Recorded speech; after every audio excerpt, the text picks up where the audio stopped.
안녕하십니까. 선교사가 쓰는 선교학개론 24강 효과적인 선교사 후원 동역입니다.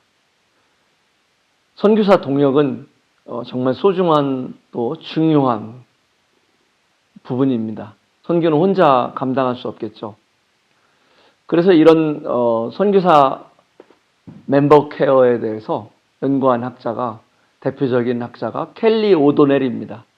켈리 오도넬은 선교사 케어를 이 도표를 통해서 설명했는데요. 빨간 부분, 맨 가운데 부분을 마스터 케어. 선교사는 하나님께서 부르셨고 하나님의 사역으로 해서 하나님께서 친히 돌보신다. 이것이 마스터 케어입니다. 두 번째는 셀프 케어입니다. 놀랍잖아요. 저는 이런 선교단체나 파송교회의 이런 돌봄, 후원, 케어 이런 부분을 생각했는데 두 번째 중요한 부분이 켈리 오도넬은 셀프 케어. 선교사 자신이 자신의 균형을 유지하고요.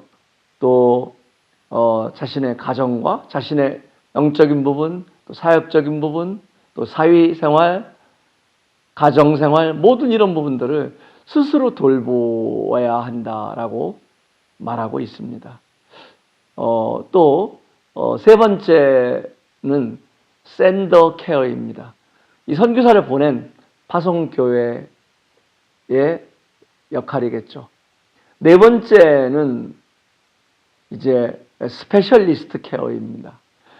이 스페셜리스트 케어는 파송교회가 선교사는 파송했지만은 그런 선교에 대한 경험, 또 다양한 어떤 시스템, 지식, 이런 인력 자원 이런 것들이 다 있기가 어렵습니다. 그래서 선교 후원 회라든가 선교 후원 단체, 선교 동역 단체가 필요한 것입니다.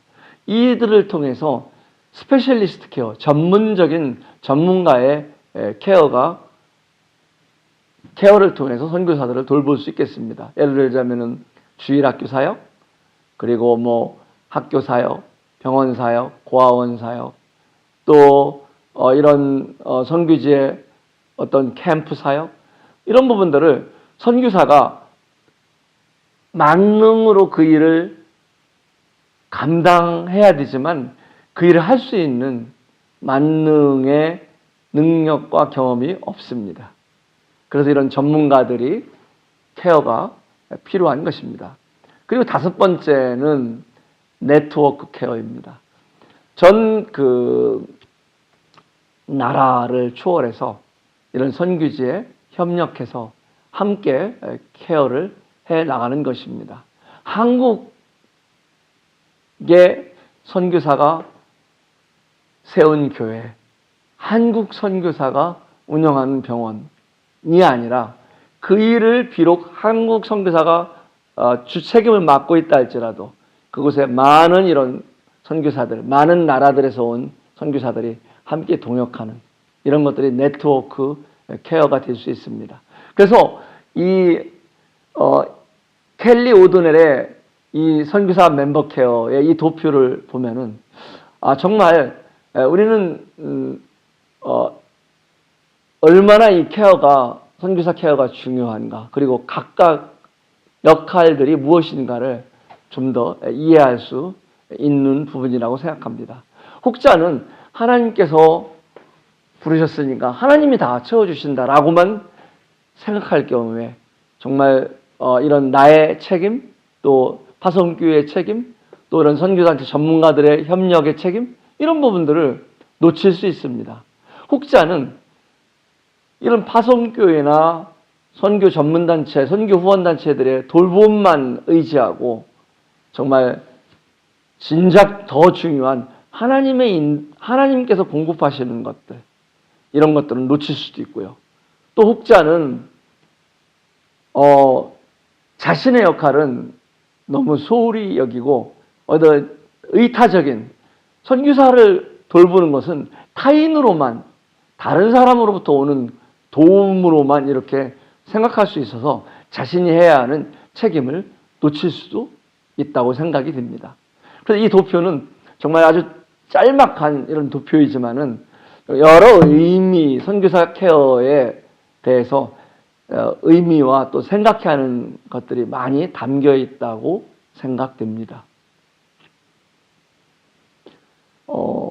파송교회는 선교사를 개인적으로 부르심을 통해서 그 부르신 간증을 듣고 또 교회에서 하나님의 부르심으로 확인하고 그리고 파송교회가 그 선교사를 선교지에 파송하는 이런 파송의 주체의 역할을 합니다. 개인적으로 나가는 것이 아니라 이 교회의 분별을 통해서 교회의 천거를 통해서 나가는 것이라고 전에도 말씀을 드렸습니다. 그런데 우리는 보통 파송교회와 선교 후원의 사이에서 각각 역할에 대해서 조금 혼돈할 수가 있습니다. 그럼 선교 후원인은 무슨 역할을 할까요? 선교 후원인은 파송의 주체가 아닙니다. 선교사에 대한 파송 그리고 직접적인 1차적인 책임 이것은 다 파송교회에 있습니다. 그러나 파송교회는 선교에 대한 경험 또 선교에 대한 체계적인 후원 시스템이 갖추어 있지 못합니다. 또 전국적인 또 세계적인 네트워크를 갖고 있지 못합니다. 그래서 좀 더 많은 경험과 이런 좀 더 넓은 네트워크를 통해서 체계적으로 선교사를 돕는 역할을 하는 곳이 바로 선교 후원회, 선교 후원 단체인 것입니다. 그래서 일반적으로 선교사가 파송교회를 통해서 파송하게 된다면은 이런 선교사 개인과 파송교회가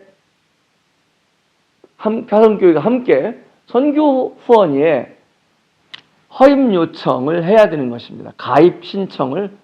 회원 가입 신청을 해야 되는 것입니다. 그러면 선교 후원인은 그것을 허입해서 허입이 될 경우에 그 선교 후원이가 갖고 있는 모든 자산들을 통해서 그 선교사를 돕는, 동역하는 역할을 하게 되는 것입니다.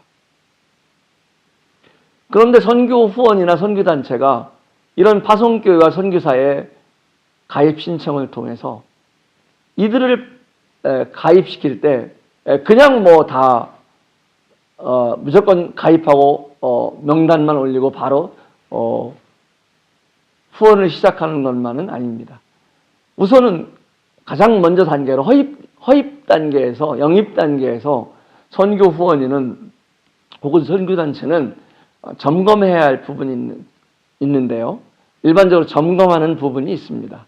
첫 번째는 이 선교지에 나가고자 하는 선교사가 분명한 선교에 대한 소명과 또 헌신하고자 하는 자세를 갖고 있는가, 자세가 준비되어 있는가를 봅니다. 두 번째는 분명한 개인의 구원 간증과 확실한 복음을 갖고 있는가, 또 건전한 균형 잡힌 교리, 중요한 성경의 핵심 진리들을 갖고 있는가. 그리고 세 번째는 교회에서 현재까지의 자신이 섬긴 분야와 또 은사는 무엇인지, 또 전도 경험은 있는지 이런 것들을 점검합니다. 또 네 번째는 대인관계 능력을 점검합니다. 선교지도 역시 사람 사는 곳입니다. 대인관계에 지나치게 소극적이고요, 지나치게 부담스러워하는 유형의 성격을 가진 선교 후보자는 선교지에 가서도 정말 많은 어려움을 겪을 수 있습니다. 다섯 번째, 그동안 받은 선교 훈련과 경험은 있는지, 타문화에 적용할 수 있는 또 능력, 그 다음에 언어 구사 능력 이런 것들을 점검하고요. 여섯 번째는 오지 악조건에서도 또 비위생적이지 않습니까? 대부분 그런 지역에서 적응 능력이 있는지. 일곱 번째는 현재까지의 사회생활, 가정생활은 어떻는지. 또 여덟 번째는 목표, 나가고자 하는 선교지의 기본적인 정보, 상황들, 특히 중요한 것이 선교사의 비자 정책입니다. 정말 일부 이런 발생되는 일들을 보면은요, 파송교회에서 선교사를 파송하는 파송식까지 대외적으로 다 하고 나서 선교지에 들어가지 못하는 경우가 발생되곤 해요. 왜냐하면 선교사 비자 문제가 해결되지 않기 때문에. 그것은 사실 있을 수 있는 일이지만은 좀 바람직하지는 않은 일이라 생각합니다. 우리는 선교지를 결정할 때 가장 먼저 사실은 점검하고 확인해 볼 부분이 선교사의 비자를 어떤 비자 정책을 갖고 있는지 그 나라는. 그러면 들어가고자 하는 선교사는 어떤 카테고리의 비자를 통해서 들어갈 수 있을 것인지 이런 부분들을 점검하고 먼저 확인해야 되는 것입니다. 그리고 9번째는 선교사 후보자의 나가고자 하는 선교사의 성격, 정신 건강은 어떤지, 또 육체적인 건강 상태는 어떤지. 큰 지병이 있으면은 지병이 있다고 선교지에 나갈 수 없다라고 말할 수는 없지만은요. 어떤 큰 지병을 갖고 선교지에 나간다는 것은 어쩌면은 정말 더 그냥 건강한 사람이 나가도 병들고 또 지치고 힘든데 이런 지병이 있는 분들이 나가면 더 어려움을 겪을 수 있겠죠. 그래서 이런 부분, 특히 정신건강, 우울증이라든가요. 이런 부분들은 없는지. 10번째는 최소한의 경제적 준비 상황은 되어 있는지. 어떤 분들은 이렇게 비행기 표조차도 하나님께서 공급해 주시지 않으면 갖고 있는 것이 없습니다라고 말할 수 있어요. 그것은 그런 믿음에 대해서 아무도 비난할 수 없습니다. 그러나 어쩌면 시작부터 너무 불안정한 시작을 할 수 있기 때문에 더 중요한 것들을 이런 불안정한 시작 때문에 더 중요한 시간들을 또 더 중요한 일들을 놓칠 수 있다는 것입니다. 그래서 이런 선교 후원위에서나 선교 단체에서는 뭐 이런 것들을 쭉 점검해서요. 선교사 본인과 선교 파송 교회에 피드백을 합니다. 선교 후원이나 선교 단체는 뭐 이런 걸 통해서 저희는 이 선교사를 보낼 수 없다고 생각합니다. 그리고 거절하거나 뭐 보내면 안 됩니다. 이런 말을 말할 수는 없어요. 다만 이 선교사가 지금 선교지에 나갈 경우에 이런 어려움들이 예상됩니다. 그래서 뭐 이런 훈련을 더 받고 나갔으면 좋겠습니다. 이런 부분을 더 좀 보완하고 나갔으면 좋겠습니다. 이런 부분들 아니면 정시간적으로 나가야 되면은 선교지에 나가서도 이런 부분을 계속해서 좀 계획을 갖고 어떤 이런 해결책 이런 계획을 갖고 나가자마자 계속 한국과 네트워크를 통해서 이런 부분을 좀 해결해서 이런 부분으로 인해서 어떤 발생할 수 있는 문제점을 줄여야 합니다. 이런 부분에 파송교회가 동의하고 함께 이런 노력을 하도록 하는 것이 바로 선교 후원위의 목적입니다. 선교사를 파송한 후에는 어떤 돌봄이 필요할까요? 파송교회와 선교 후원위는 계속해서 같은 협력 형태의 동역을 통해서 선교지, 선교사를 지원하게 됩니다. 목양 방문이라든가 세미나 지원, 그 다음에 자료 지원, 단기 선교팀, 파송, 안식년 지원, 보수교육, 훈련, 건강관리 이런 많은 지원, 후원 프로그램들이 또 후원 일들이 있습니다. 그런데 특히 중요한 것이 저는 목양 방문팀이라고 생각합니다. 한국은 주로 일중심의 선교이기 때문에 어떤 일을 위해서, 세미나를 위해서, 워크숍을 위해서, 어떤 컨퍼런스를 위해서 어떤 메시지를 전하는 이런 목회자들의 방문이 주가 되고 있습니다만은 정말 이 선교사가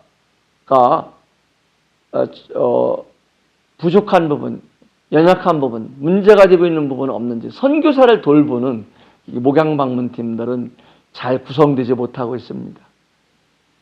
또한 선교지에서 이 선교사가 방향성을 제대로 잡고 있는지 지금 이 단계에 맞는 효율적인 적합한 사역을 하고 있는지 또 선교사의 연약으로 인해서 어떤 선교지에 부정적인 이런 열매들을 맺고 있는 것은 없는지, 이런 부분들을 충분히 점검하고, 감사가 아니죠. 이런 검사하는 것이 아니라 어떤 돕고자 하는, 도움을 통해서 이런 것들을 조언해주고 도와주는 역할을 하는 것이 목양방문의 팀입니다. 일중심의 한국 선교는 세계에서 두 번째로 선교사를 많이 파송한 한국의 자랑스러운 그런 성적에도 불구하고, 이런 일중심의 한국 선교는 또한 부끄러운 우리의 성적표이기도 합니다. 외국 선교사 단체들은 선교사 케어에 가장 큰 관점을 둡니다.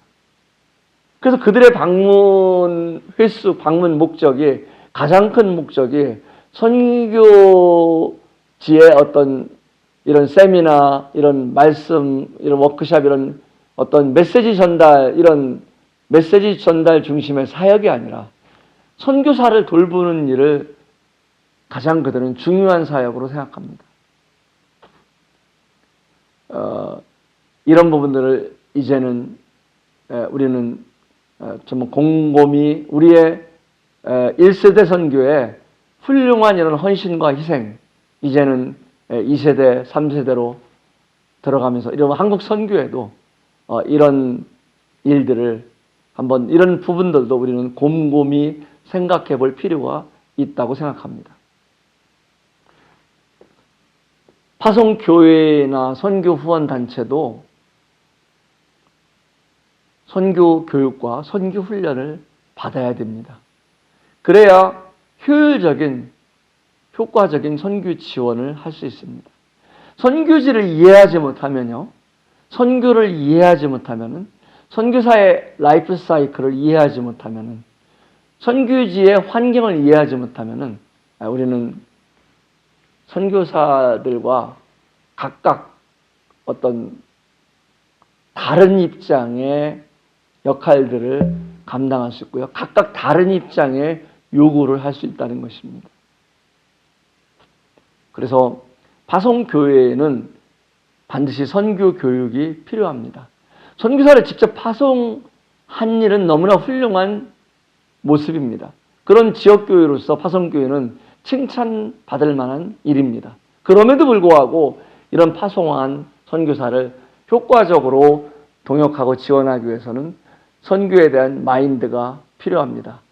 지금 선교지에게 무엇이 필요한지, 또 지금 선교사에게 무엇이 필요한지, 지금 선교지는 어떤 상황이고 이런 상황에서는 어떤 정책이 필요한지, 이런 것들을 제대로 이해하지 못하면은, 잘못하면 선교사 말만 따를 수 있고요, 또 잘못하면은 선교사들에게 요구만, 파송교의 요구를 통해서 선교지를 리드할 수 있다는 것입니다.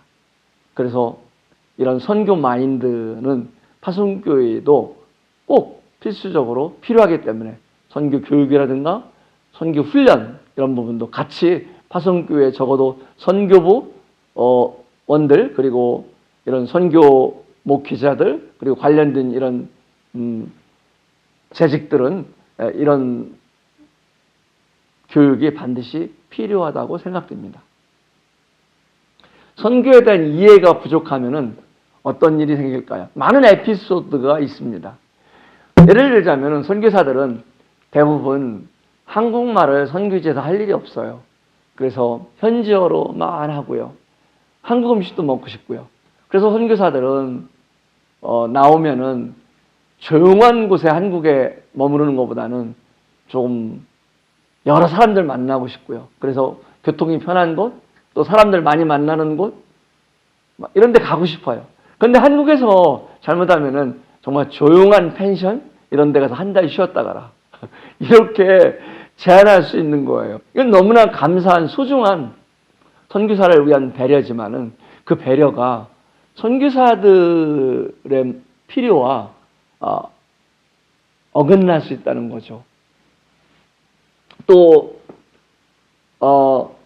선교에 대한 마인드가 없으면은, 우리 선교사님은 벌써 3년이 지났는데 계속 언어만 배우고 있어. 교회도 개척도 아직 안 된 것 같아. 구원받은 열매도 한 명도 없대. 전도나 제대로 하는 건가? 이런 생각들을 파송교회에서 갖고 또는 말할 수 있어요. 그런데 선교를 알면, 선교에 대한 공부를 하면 어떨까요? 네. 3 내지 5년은, 최소한 3년은 선교지에 적응하는 시간, 언어를 배우고 그 문화를 배우고 정말 힘쓰러질 정도의 그런 문화 충격 속에서도 주님 은혜를 붙들면서 현지에 적응해가는 단계입니다. 그런 적응해가는 단계에 어떤 사역의 결과들을 요청한다면, 요구한다면, 아니면 상상한다면 얼마나 선교사와 관계에 있어서 어려움이 될 수 있겠습니까? 선교 후원에 필요한 자산들을 생각해 봅니다. 인적 자산, 물적 자산, 어떤 비용적 자산, 여러 자산들이 있겠죠. 그런데 정말 선교 자산은 하나님의 무한한 능력만큼이나 다양하고요. 하나님께서 사용하는 수많은 사람들, 수많은 것들을 하나님께서 사용하셔서 공급하신다고 생각합니다. 그래서 파송교회는 너무 선교사의 100%를 다 우리 파송교회가 책임져야 된다는 이런 부담을 갖지 않아도 됩니다. 하나님께서 하시는, 우리의 책임도 물론 있지만요, 하나님께서 하시는 일들을 바라볼 수 있도록 오히려 필요를 파악하고 기도 제목들을 파악하고 그런 기도 제목들을 여러 네트워크를 통해서 나누고, 그래서 하나님께 기도할 때 하나님께서 다양한 방법을 통해서 채워주시는 이런 것들을 볼 수 있는 것이 선교 후원이라고 생각합니다. 정말 신실하신 하나님께서 여러 사람들 통해서 하나님의 때를 따라서 하나님께서 풍성하게 일하신다고 생각합니다. 때로는 그렇지 못할 때도 있겠죠. 때로는 어떤 궁핍할 때, 그런 때 어떻게 또 파송교회에서 또 선교 후원단체에서 도와야 할지 이런 것도 고민해 보는 것, 보아야 할 부분이라고 생각할 수 있습니다. 출애굽기 17장 8절에서 16절에 보면은 여호수아가 군사들과 함께 아멜렉과 함께 싸우는 이런 장면이 나옵니다. 전장터에는 청년 여호수아와 군사들이 아멜렉과 열심히 싸우고 있지만은 산꼭대기에 모세가 지팡이를 들고 손을 들면 여호수아와 이스라엘 군사들이 승리를 했고요. 모세가 피곤해서 손을 내리면은 이스라엘 백성들이 여호수아와 함께 패배했습니다. 이것을 알기에 아론과 훌이 모세의 양손을 붙들어서 손이 내려오지 않도록, 그래서 이스라엘은 승리할 수 있었습니다. 여러분, 선교는 이와 같이 동역입니다. 우리는 흔히 선교지에 나가 있는 선교사만 생각합니다. 그들은 영웅 같고요. 그들은 정말 훌륭한, 근데 물론 훌륭한 영웅 같은 분들이기도 합니다. 그러나 우리의 시선은 동역자들까지 미치지를 못합니다. 저는 이 시간을 통해서 우리 선교에 대한 이해에 있어서 얼마나 선교 동역하는 분들이 소중한가, 이 선교 동역자들에까지 우리의 시선이 갔으면 좋겠습니다. 모세와 아론과 훌의 그 동역이 없었다면 여호수아는 이길 수가 없었습니다. 오늘날에도 이런 선교단체들의 파송교회에 기도와 후원과 동역이 없다면 선교에서 우리는 아무것도 얻을 수 없을 것입니다. 이래서 후원 동역의 가치를 우리는 좀 다시 한번 생각해 보았으면 좋겠습니다. 선교사들은요, 내가 무엇을 한 것처럼, 내 힘으로 한 것처럼 생각지 않고요, 하나님 은혜, 하나님 신실하심, 얼마나 많은 사람들을 통해서 공급해 주셨는가. 그래서 선교 동역자들을, 하나님의 은혜와 함께 한국 후원 동역자들을 좀 소중히 여기고, 그렇다고 사람을 의지하라는 것이 아닙니다. 그러나 이런 선교 동역자들, 후원 동역자들도 소중히 여기고 감사할 줄 아는 마음. 뿐만 아니라 후원 동역을 하시는 분들도 나는 선교사도 아닌데 나는 인정도 못 받고 그냥 헌금만 했지 그렇지 않습니다. 여러분들의 후원 동역이 주님의 나라에 가면요 다 기록되어 있을 것입니다. 그리고 선교사들 어쩌면은 많은 칭찬을 이 땅에서도 받고 있는지 모르겠어요. 그런데 후원 동역자들은 이 땅에서 그렇게 칭찬받지 못하잖아요.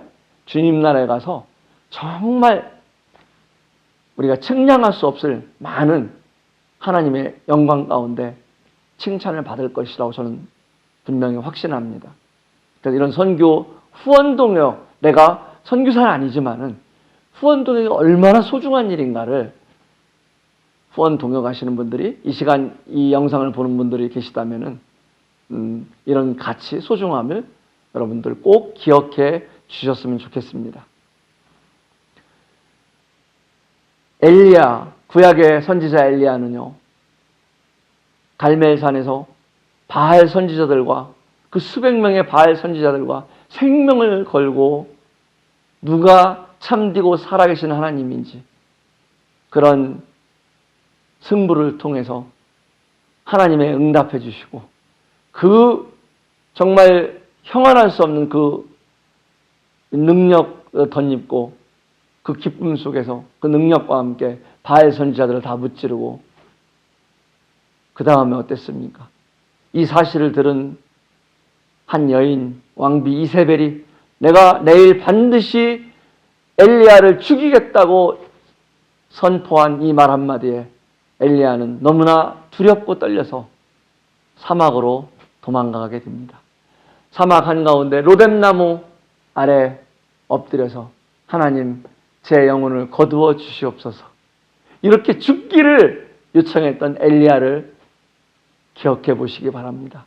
그 엘리야에게 하나님께서 천사를 보내주셔서 그 손을 어루만지면서 이르되 일어나서 먹으라 하면서 떡을 주어서 기운을 차리게 했습니다. 이런 것들이 바로 선교의 동역입니다. 오늘날에는 천사를 통해서 직접적으로 이렇게 위로하고 격려하지 못합니다.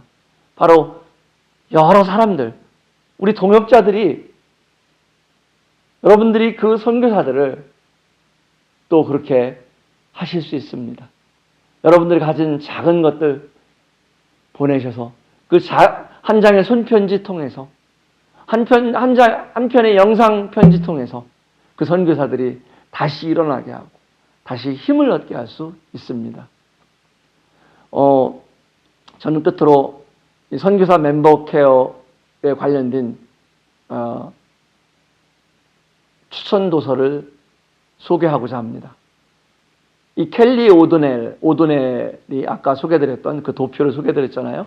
켈리 오도넬의 선교사 멤버 케어는 선교사 멤버 케어의 교과서와 같은 중요한 책입니다. 그리고 잃어버리기에 너무 소중한 사람들, 이런 부분들도 선교사 멤버 케어를 하고자 하는 분들, 또 선교사들 함께 두 분들에게 다 아주 유용한 책입니다. 영광스러운 상처, 그다음에 땅끝의 아침, 또 아하 스트레스, 어떻게 선교지에서 피할 수 없는 이 스트레스를 어떻게 극복하고 최소화할 수 있을지, 그리고 선교사 자녀들을 어떻게 양육해야 되고 또 파송교회나 선교 후원단체에서는 어떻게 이들을 도울 수 있을지, MK 케어에 관한 책인 제3문화 아이들, 또 팀워크 세우기, 그리고 낯선 고향, 이런 책들은 선교사 멤버 케어의 아주 중요한 이런 책들입니다.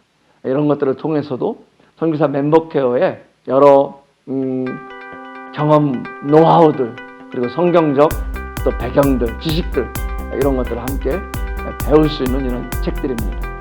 네, 감사합니다.